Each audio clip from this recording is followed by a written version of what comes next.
Now also we've got to look at substitution. So we already know if two things are next to each other in algebra, that means we're going to multiply. Now when we substitute, we're replacing a letter with a number. Now you should also, when you substitute, put in a set of parentheses. So if you're actually working this out on a calculator, it would actually do this for you at this stage. But 2 times 2 is 4, 3 times 3 is 9. Notice I'm doing my multiplication first because of GEMDAS. And then 4 plus 9 would equal 13. Same when we do question 2. 5a, so a is 2, so put parentheses around it. Take away, b is 3, put parentheses around it. And then either use your calculator or work it out in your head. 5 times 2, multiplication first is 10, then subtraction afterwards to give you 7. Now when we're doing this, exponents is clearly above addition, so we're going to be doing the exponents first. Negative 4 squared, notice parentheses again. Particularly important for negative numbers that we actually do put parentheses around items, else we are going to have a problem. So negative 4 squared is 16. If you don't put the parentheses on this, you're going to get negative 16 as an answer. So it is important that you do that. Now will give us 25. Now when we do this one, 2 times b squared, so b is 3. If we enter this on the calculator, it's automatically going to do order of operations for us, which is 18. If we do it by hand though, exponents first, so we're only squaring the 3, which is 9, and then 2 times 9 as it's next to each other is 18.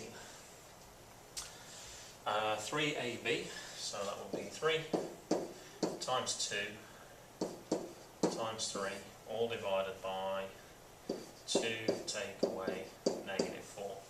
Now if you're entering this one on the calculator, we know the line means divide, but to show what you're dividing, you also have to add an additional set of parentheses on the top and on the bottom. So you can say it's this divided by this. Sometimes it's better to work these out in your head anyway. 3 times 2 times 3 is 18. 2 take away negative 4 is 6. And then 18 divided by 6 is 3. But you do have to pay particular attention when you're doing those questions involving fractions. We also talked about this earlier, so when you are subtracting, make sure you do use those parentheses and it'll make a big difference. You also need an extra set of parentheses when you're doing square roots to show what you're doing the square root of. So I put a parentheses around the x here, but I put an additional set of parentheses to show that I'm doing the square root of all that item. So that's something to be careful of. And same with absolute value, you can do that as well.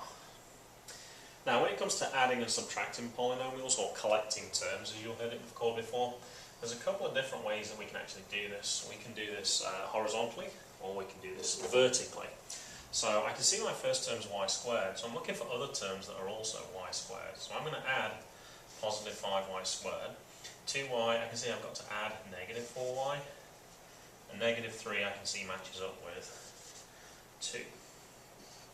Then we can start to work out what this actually is. So this plus this will be 12y squared. 2 plus negative 4 is negative 2, so that's negative 2y. And negative 3 plus 2 is negative 1. Now the other choice, some people prefer to do this vertically. Now if you're going to do them vertically, you're going to write them underneath each other. And you're going to line up terms that are like terms. So for this one here, 5y squared plus 4y squared is 9y squared. I only have one term here, so it's just that negative 3y. And then I've got 8 plus negative 9, which is negative 1. And if you're not very good with your negative numbers, then make sure you use your calculator to actually check that step. Now I can do a similar thing with subtracting as well. So 13n cubed, I can see that we have here.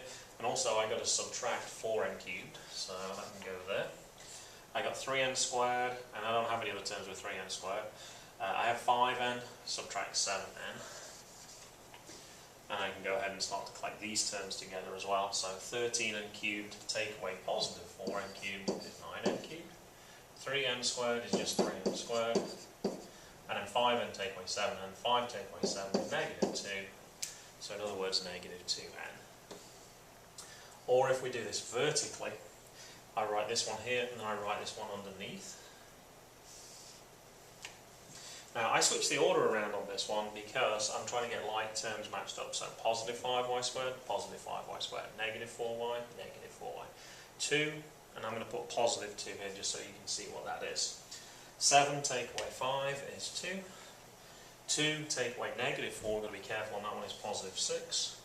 and negative 3 take away 2 is negative 5. So you can choose really what you're going to do when you do those questions. Now we also try some extra questions in class as well, and you could probably get the notes from other students on how to do those. But just to make sure you can actually do that stuff for yourself and not just rely on me to stand in front of the video for you.